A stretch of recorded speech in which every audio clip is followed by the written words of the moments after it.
नमस्कार दोस्तों, स्वागत है आपका हमारे चैनल बॉलीवुड एफएम में सुनता है सारा इंडिया। आज हम आपको बॉलीवुड से जुड़ा एक और दिलचस्प किस्सा बताने वाले हैं। क्यों रेखा के पति मुकेश अग्रवाल ने शादी के कुछ ही महीनों बाद आत्महत्या कर ली थी।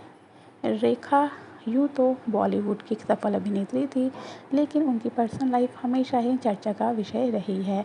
रेखा का रिश्ता अमिताभ के साथ जोड़ा जाता था, लेकिन अमिताभ पहले से शादीशुदा थे, जिस वजह से रेखा और अमिताभ की लाइफ आगे नहीं बढ़ सकी। मुकेश अग्रवाल और रेखा की मुलाकात एक दोस्त के घर पे हुई थी। मुलाकात बढ़ती गई और दोनों ने एक दिन शादी का फैसला कर लिया। कहा जाता है मुकेश अग्रवाल ने रेखा को शादी का प्रपोज़ल दिया था।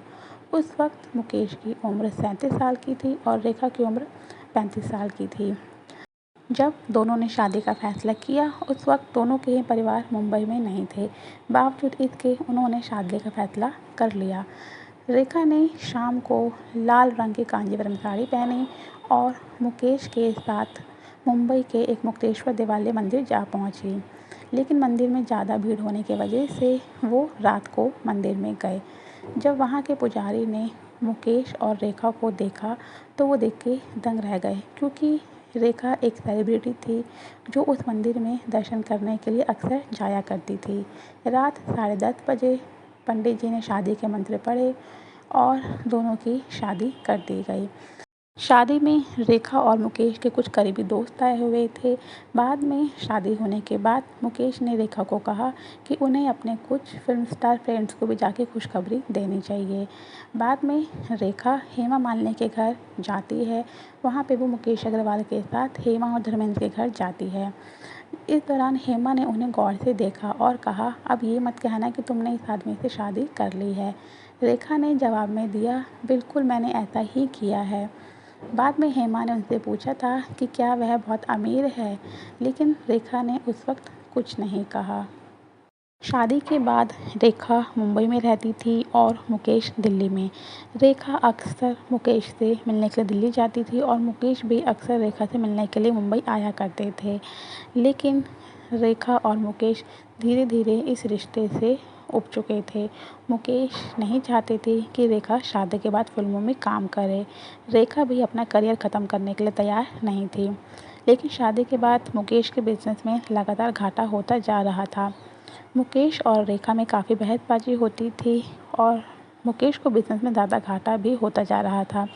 ऐसे में मुकेश की ज़िंदगी में काफ़ी ज़्यादा टेंशन बढ़ती जा रही थी।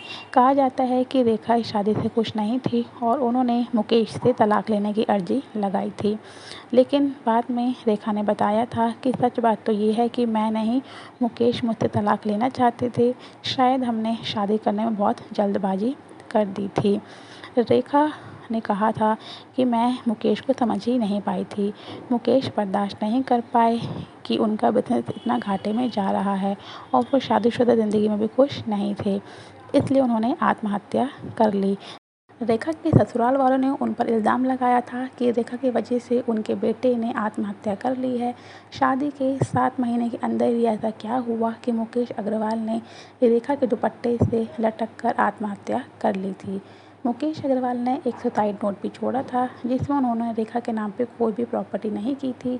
उनका कहना था कि रेखा इस लायक है कि वो अपना पालन पोषण खुद से कर सकती है, उसे मेरे पैसों की कोई ज़रूरत नहीं है।